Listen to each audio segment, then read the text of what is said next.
of Adam and Eve teaches us how men and women together display the image of God. Knowing why we date and why we get married gives us the wisdom and the confidence to ask the questions we should ask of our dates and ourselves. So before you shiver at the sound of the doorbell, before you grit your teeth and make the phone call, even before you nervously hit enter on the dating app profile, let's begin with the end. 1. How to break up. Bearing necessary detours. The problem is all inside your head, she said to me. The answer is easy if you take it logically. I'd like to help you in your struggle to be free. There must be 50 ways to leave your lover. Paul Simon. My son, if you have put up security for your neighbor, have given your pledge for a stranger, if you are snared in the words of your mouth, caught in the words of your mouth, then do this, my son, and save yourself, for you have come into the hand of your neighbor. Go, hasten, and plead urgently with your neighbor.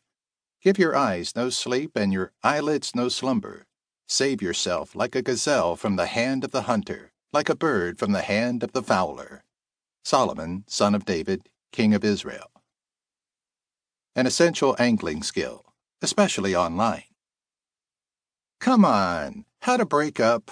What an awful way to start a book about successful dating. Can't I at least put this at the end? Where you might not have to listen to it? Sorry, I cannot. I do not want to discourage you, but I have some disappointing news for you up front. The time may come when you need to say goodbye to the one you are dating. After all your hard work in joining, it may still end in a parting. As difficult as this is, you must be able to do it. If you are not able to end a dating relationship, you should never start one. We all have the dream of finding Mr. or Mrs. right away, that the first crush will be the last, that the first doorbell ring will ring the final wedding bells. But that is often not the story the Lord gives us, and this is His mercy. Therefore, as you go in, you must be prepared to go out.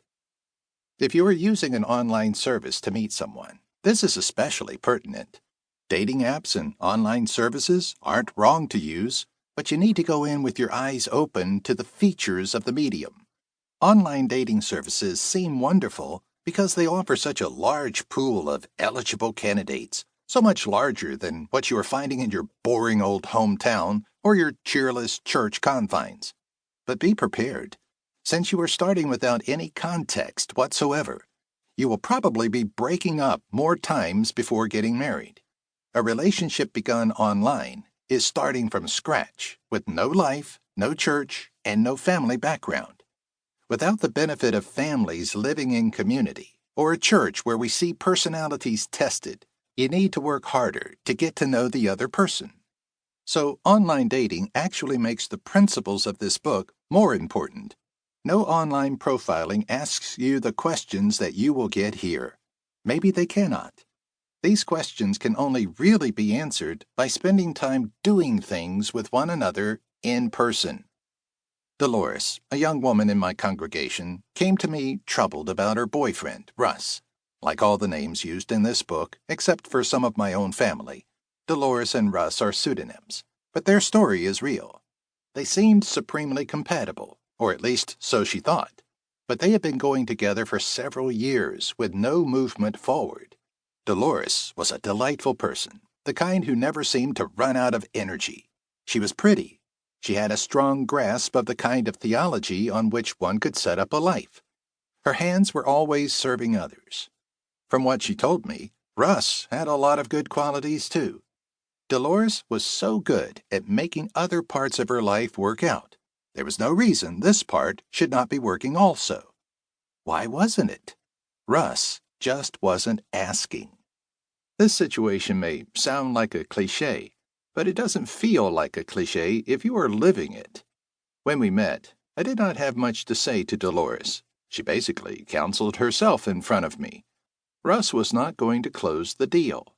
All these years had made the point. He just wasn't. It was time to cut bait. Cutting bait is an angling expression of obscure origin that has come to mean giving up.